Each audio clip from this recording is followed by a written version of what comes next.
সিরাজগঞ্জের শাহজাদপুর ও এনায়েতপুরে যমুনা নদীর তীব্র ভাঙনে নদীগর্ভে বিলীন হচ্ছে বাড়িঘর ও ফসলি জমি।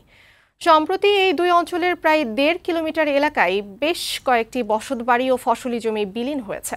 হুমকির মুখে রয়েছে পানি উন্নয়ন বোর্ডের বন্যা নিয়ন্ত্রণ বাঁধ সহ সরকারি বেসরকারি বিভিন্ন স্থাপনা।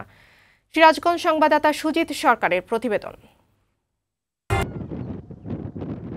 বৃষ্টি আর উজানের ঢলে যমুনা নদীতে বাড়ছে পানি। তীব্র স্রোতের সাথে পাল্লা দিয়ে শুরু হয়েছে নদী ভাঙনও। এতে সিরাজগঞ্জের শাহজাদপুর এবং এনায়েতপুরের জালালপুর, আরকান্দি, পাঁচিল, পারমোহন ও হাটপাঁচিল গ্রামের নদী তীরবর্তী এলাকায় ভাঙনের কবলে পড়ে দিশেহারা এসব অঞ্চলের মানুষ।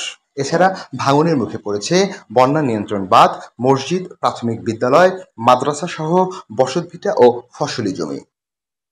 স্থানীয়দের অভিযোগ, ভাঙন প্রতিরোধে পানি উন্নয়ন বোর্ডের ৬৫০ কোটি টাকার প্রকল্প চালু থাকলেও তা কোনো কাজে আসছে না। অবৈধভাবে বালু উত্তোলনও ভাঙনের জন্য দায়ী বলে জানান তারা। নদীতে ভাঙ্গে বাড়িঘর বিচ্ছিন্ন হয়েছে, বিলীন হয়েছে। ভাঙতে ভাঙতে তো আমার পুরাই গেলাম, যে মোরা কাম হয় হে মোরা নিয়ে বস্তা দিয়ে যায় জোর করিয়া। বাড়ি ঘরে একবার ভাঙ্গে নিচে আবার হিনে তুলছি, এখন তাই দেড় সেরে চলে যাবো। পানি উন্নয়ন বোর্ডের নির্বাহী প্রকৌশলী জানান, ভাঙন রোধে বড় প্রকল্পের কাজ চলমান রয়েছে। আপাতত বালুর বস্তা ফেলে ভাঙন রোধের চেষ্টা চলছে। শিগগিরই প্রকল্পের কাজ পুরোপুরি শেষ হবে।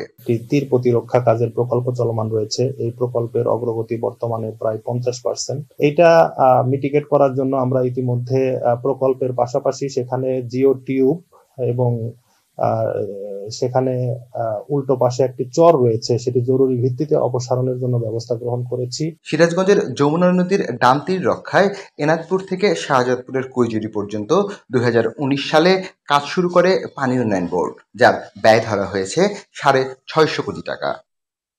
সুজিত সরকার, বৈশাখী সংবাদ, সিরাজগঞ্জ।